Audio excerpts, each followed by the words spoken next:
Assalamualaikum warahmatullahi wabarakatuh. 5 tahun dulu, saya telah menulis satu laporan khas ataupun rencana berkenaan dengan 6 orang Tan Sri yang terlibat di dalam konspirasi untuk nak menjatuhkan Perdana Menteri semasa itu, Najib Tun Razak, dan Kerajaan UMNO Barisan Nasional. Ramai tidak tahu siapa 6 orang Tan Sri tersebut. 2 dari Tan Sri itu ialah dari MACC. Satu daripadanya ialah penasihat kepada MACC yang bernama Tan Sri Rashpal. Satu lagi ialah Tan Sri IGP semasa itu.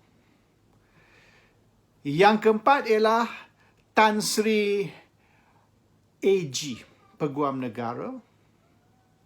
Yang kelima ialah Tan Sri Bank Negara, iaitu Governor Bank Negara semasa itu, Zeti Aziz. Dan yang keenam ialah Tan Sri dari UMNO. Tapi ramai di dalam UMNO ni yang bergelar Tan Sri. Tetapi saya telah dedah, Tan Sri tersebut ialah Tan Sri Tengku Razali Hamzah. Ramai terlupa ataupun tidak mengetahui yang Tengku Razali itu yang sebenarnya Tan Sri. Tengku Tan Sri Razali atau Tan Sri Tengku Razali Hamzah. Dan Tengku Razali ialah seorang daripada the hidden hand ataupun yang membaling batu tapi menyorok tangan. Beberapa Perdana Menteri semenjak Mahathir, Tan Sri Tengku Razali lah yang di belakang nak menjatuhkannya. Tahun 86, 87, Tengku Razali yang mewujudkan tim B untuk nak lawan Mahathir. Semasa Anwar Ibrahim tersangkut dengan kes sodomi 1 tahun 98, yang sebenar Tengku Razali pun ada main peranan. Tapi ramai tidak tahu. Ramai menuduh Mahathir di belakang sodomi 1. Yang sebenarnya,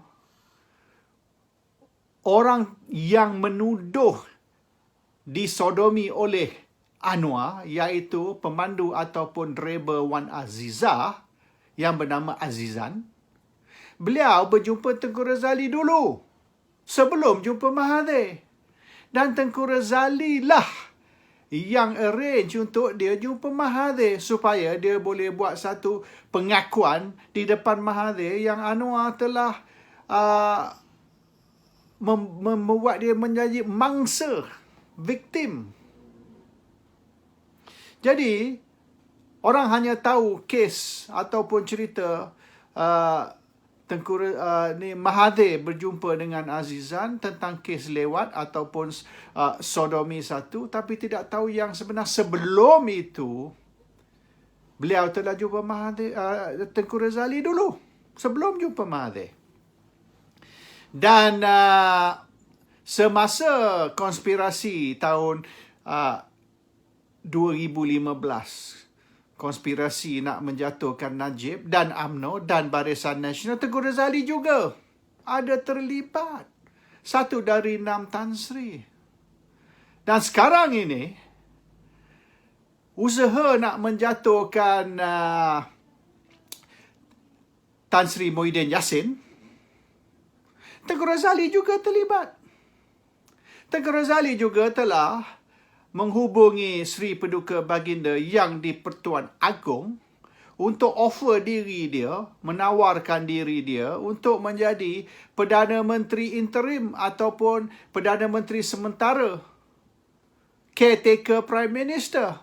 Sekiranya Pakatan Harapan berjaya menumbangkan Muhyiddin melalui apa cara sekalipun, undi tidak percaya ke ataupun dengan menyekat bajet 2021, sabotage bajet 2021, maka Tengku Razali lah akan offer diri dia menjadi Perdana Menteri interim, Perdana Menteri sementara sekira Muhyiddin jatuh. Jadi banyak konspirasi nak menjatuhkan Perdana Menteri dan menyekat orang dari naik jadi Perdana Menteri. Mahathir, Anwar, Najib, sekarang ni Muhyiddin. Tengku Razali ada main peranan. Ini orang yang habis bahaya. Sekurang-kurangnya Mahathir ni dia bising. Hari-hari dia menyalak. Jadi kita tahu yang diam, yang senyap, itu yang sangat-sangat bahaya. Dan kita tahu peranan IGP, peranan AG, Peguam Negara, peranan MACC, 2 dari MACC, dan peranan ramai orang lagi, Syafiq Afdal dan sebagainya, yang terlibat di dalam konspirasi nak menjatuhkan Najib. Tapi yang kita tidak tahu, ada seorang lagi Tan Sri yang senyap dan act innocent. Buat kononnya yang dia tidak terlibat dan dia tidak berdosa, iaitu Tan Sri Zeti Aziz. Ini satu Tan Sri yang sangat-sangat bahaya. Zeti lah yang perancang di belakang usaha untuk membawa masuk 680 juta US dari Arab Saudi ke Malaysia. Ini dikatakan duit dicuri dari 1MDB. Tetapi ada dokumen yang Tan Sri Zeti telah lihat. Tan Sri Zeti telah tengok dokumen-dokumen tu berkait dengan donation, derma dari Arab Saudi. Oleh kerana sebelum 680 juta US boleh dibawa masuk ke Malaysia, terlebih dahulu perlu mendapat kelulusan atau kebenaran dari Bank Negara. Cuba bawa masuk 100,000. Tengok, bank diam ke atau bank akan siasat, bank akan tanya di mana duit ni, kenapa banyak 100,000 dibawa masuk atau dibawa keluar. Sama, kena declare. Hanya 100,000 ringgit. Ini 600 juta US, berbilion. Macam mana nak bawa masuk duit tu tanpa mendapat kebenaran atau kelulusan terlebih dahulu dari Bank Negara? Jadi, kalau nak bawa masuk sebanyak itu, berbilion-bilion ringgit ke Malaysia, Bank Negara nak tahu mana mari duit tu. Duit ni duit jenayah ke? Duit rasuah ke? Duit dari dadah ke? Money laundering ke? Ini semua akan menjadi soalan oleh Bank Negara. Jadi, sebelum boleh bawa masuk duit tu, Bank Negara nak tengok dokumen-dokumen terlebih dahulu. Untuk membuktikan duit tu bukan duit haram, tapi duit halal. Dan dokumen ini, Najib telah beri kepada Zeti. Jadi Zeti sudah puas hati. Duit ni yang sebenar ialah duit derma, bukan duit dadah.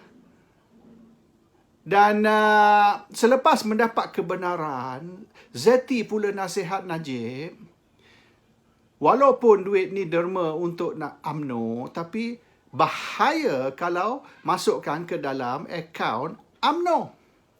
UMNO ni parti politik dan akan melibatkan pendaftar ROS, Registrar of Societies. Dan bagaimana nak menjawab kepada ROS dari mana duit ni datang, dan yang lebih penting, bagaimana duit ni dibelanja. Dan dia akan juga melibatkan SPR, Election Commission. Oleh kerana sekira duit ni dibelanja untuk pilihan raya, maka ini akan melanggar syarat bahawasanya seseorang calon tidak boleh membelanjakan lebih dari sekian-sekian banyak. Dan kalau mereka menunjukkan yang mereka membelanjakan lebih dari sekian-sekian banyak, kalau tak salah, kalau kita berdasar kepada calon-calon UMNO atau Barisan Nasional, dan kalau mereka bertanding tiap-tiap satu 222 kerusi parlimen dan 600 lebih kerusi DUN, maka mengikut undang-undang mereka tidak boleh membelanjakan lebih dari, kalau tak salah saya, dalam 100 juta kesemuanya total. Dan 100 juta ringgit, tapi kalau bawa masuk sampai berbilion atau 680 juta US, maka ini sudah melanggar undang-undang. Dan semua calon Barisan Nasional UMNO, semua akan disqualify oleh kerana melanggar syarat SPR. Maka SPR pun akan menjadi masalah. Pendaftar petuduk di ROS pun akan menjadi masalah. Jadi untuk nak senang, bawa masuk duit tu di dalam personal. Dan jangan masukkan duit tu ke dalam akaun UMNO, masukkan duit tu di dalam akaun peribadi.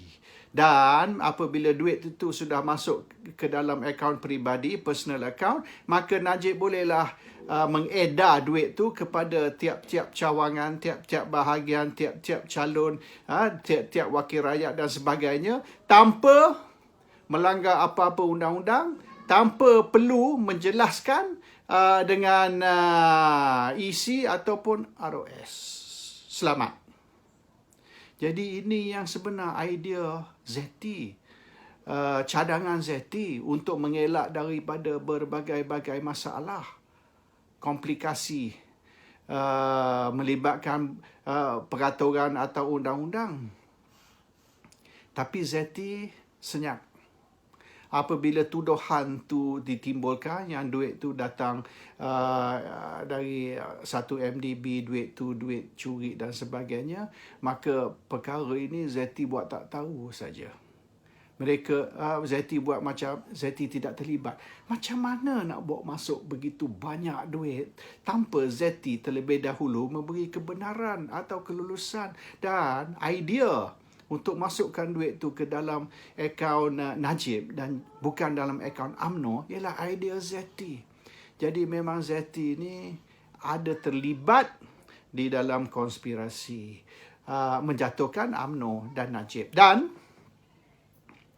apabila tindak ni siasatan dibuat terhadap satu MDB dan peranan Bank Negara di dalam skandal tersebut, didapati yang keluarga ZT pun banyak melakukan kesalahan dan siasatan terpaksa dihentikan. Kalau siasatan diteruskan, maka ZT dan suami beliau, anak beliau juga sangkut. Sebab bukti menunjukkan yang ZT pun atau keluarga ZT ni juga terlibat dengan Jolo. Jolo yang dikatakan mastermind di belakang duit 1MDB ataupun konspirasi mencuri duit 1MDB. Nampaknya Jolo ni juga ada perhubungan dengan ZT dan keluarga ZT. Jadi sekiranya siasatan diteruskan ataupun tindakan diambil, maka ZT dan keluarga beliau pun hanyut. Mereka pun akan sangkut dan oleh kerana itu dihentikan semua siasatan dan dihentikan tindakan dan halfway sahaja dan menunjukkan yang Najib dengan Jolo yang terlibat dan semua peranan ZT di dalam isu ini, di dalam isu membawa masuk duit dan cara mana duit tu dibawa masuk, disenyapkan untuk menyelamatkan Zeti. Dan apabila Pakatan Harapan memerintah pada bulan Mei tahun 2018, mereka tutup fail untuk nak menyelamatkan Zeti. Dan Zeti pula dilantik sebagai satu dari CEP, Council of Eminent Person, ahli di dalam kononnya lembaga penasihat kepada kerajaan ataupun kepada Tun Dr. Mahathir. Jadi bagaimanalah sekiranya tindakan diambil ataupun Zeti tersangkut di dalam kes ini apabila beliau secara resminya seorang daripada ahli penasihat kepada kerajaan ataupun kepada Tun Dr. Mahathir Mohamad. Tapi sekarang ni sudah beberapa bulan, semenjak bulan 1 hari bulan Mac ni, kerajaan pakatan sudah jatuh dan kerajaan perikatan yang diketuai oleh Tan Sri Muhyiddin Yassin telah memerintah, tetapi masih tindakan tidak diambil terhadap Zeti dan kes ni masih di KIV untuk menyelamatkan Zeti. Sebab apa? Assalamualaikum warahmatullahi wabarakatuh.